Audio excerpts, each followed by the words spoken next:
Assalamualaikum warahmatullahi wabarakatuh. Perkenalkan, nama saya Nurul Latifatul Zahro.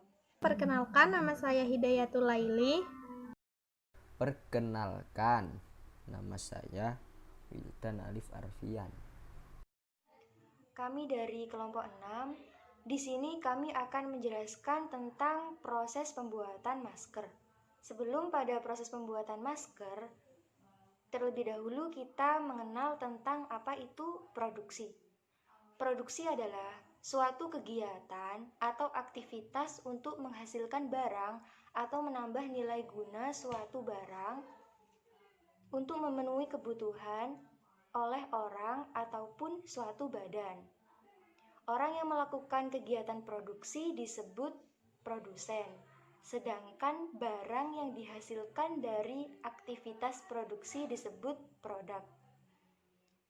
Untuk pengertian masker sendiri adalah masker adalah sesuatu yang digunakan untuk melindungi mulut dan hidung dari berbagai macam virus. Masker terbuat dari bahan yang berbeda-beda. Ada masker medis dan ada juga masker yang diproduksi rumahan yang terbuat dari kain. Mengapa memilih produksi masker? Masker kain adalah alternatif lain dari masker medis yang mana sedang langka dan mahal.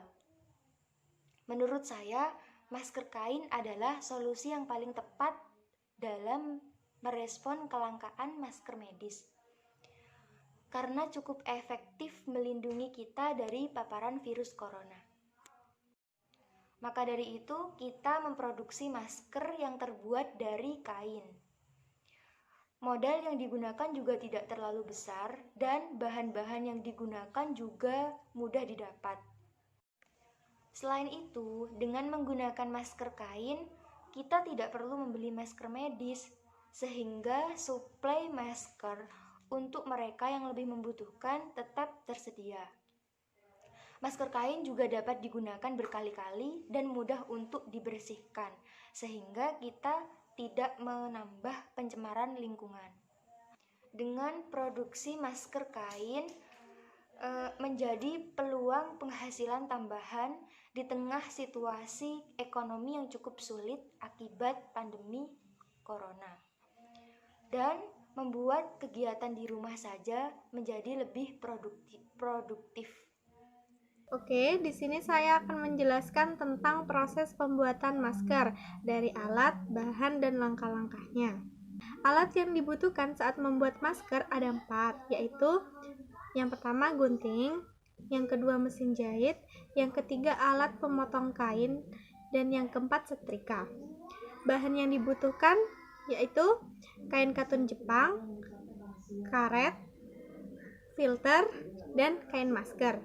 Jadi, masker BIM ini ada 3 ply. Yang pertama kain katun Jepang. Kain katun Jepang itu motifnya. Terus yang kedua itu filternya. Filter ini sebagai penyaring udaranya. Habis itu yang ketiga kain masker. Jadi yang polos seperti ini. Ini yang pertama itu kain katun Jepangnya. Terus yang kedua itu di dalamnya ada filternya. Terus yang ketiga nih kain maskernya. Jadi yang polosnya. Ini ada karetnya, karet ini. Karet yang Langkah-langkah dalam membuat masker. Yang pertama, siapkan kain katun, kain polosnya, dan filter. Kemudian buatlah pola seperti ini. Kemudian kain katun, kain polosnya sama filternya dipotong sesuai pola yang sudah dibuat tadi. Setelah itu setrika ketiganya agar filternya nempel. Sudah nempel, kemudian dijahit sesuai pola, dijahit.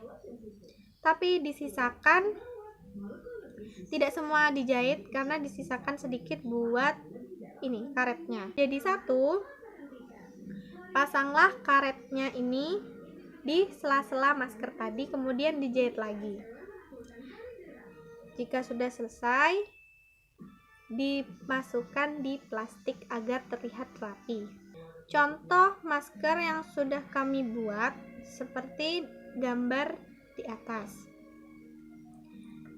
Ada yang bentuk manik-manik, ada yang bentuk polos, dan ada juga yang bermotif. Contohnya seperti ini. Ini bermotif bunga-bunga. Terus ini juga ada yang ini kotak-kotak, motifnya kotak-kotak, garis-garis. Ada yang satu warna, nih satu warna, dan ada yang bolak-balik, warnanya bolak-balik. Jadi ini warna pink dan yang ini warna abu-abu. Selain itu, kita juga menyediakan masker broklat seperti ini. Tidak semua berwarna hitam, jadi bisa request mau warna apa aja dan brokatnya warna apa. Saya di sini akan menjelaskan cara mengembangkan produksi masker pada saat pandemi ini. Karena selama pandemi ini, pemerintah menganjurkan di rumah saja dan aktivitas masyarakat di luar ruangan juga berkurang. Maka kami memasarkan masker dengan cara online, seperti memasarkannya lewat toko-toko online, misalnya Shopee, Tokopedia, Lazada, Bukalapak, dan lain-lainnya. Lalu aplikasi-aplikasi sosial media seperti Instagram, WhatsApp, lalu Facebook, page gitu. Dari penjualan online itu ada kelebihan dan kekurangan. Kelebihan dan kekurangan itu diantaranya, kelebihannya 1, masker kain produk kami terbuat dari 3 lapis kain yang sesuai dengan aturan pemerintah. Maksudnya masker kainnya itu tidak hanya 1 saja kainnya, tapi ada 3, jadi tebal. 2, ukurannya lebih besar, lebih efektif menutup rongga mulut dan hidung sampai ke dagu, jadi segini kira-kira. 3, tali ikat lebih kokoh. Tali ikatnya itu lebih kokoh dan tidak gampang kendor. 4, motif dan warnanya bervariasi sehingga pemakai bisa menyesuaikan dengan stylenya. 5, lebih hemat karena bisa digunakan berkali-kali, karena bisa cuci-cuci juga. Dan kekurangannya itu 1, lebih efektif masker medis dalam segi perlindungan. Kenapa? Karena masker medis itu 1 lapisan depannya itu lapisan kain biasa ya, tengah-tengahnya itu diberi obat, makanya lebih efektif perlindungan. 2, masker kain tidak bisa memproteksi masuknya semua partikel dan tidak disarankan bagi tenaga medis. Iya, betul. Banyak masyarakat di luar sana yang memproduksi masker kain, jadi daya saing masker semakin banyak. 4, tenaga kerja kurang sehingga proses pembuatan masker cenderung lama. Itu saja dari saya. Wabillahi taufiq wal hidayah. Waridha wal inayah. Wassalamualaikum warahmatullahi wabarakatuh.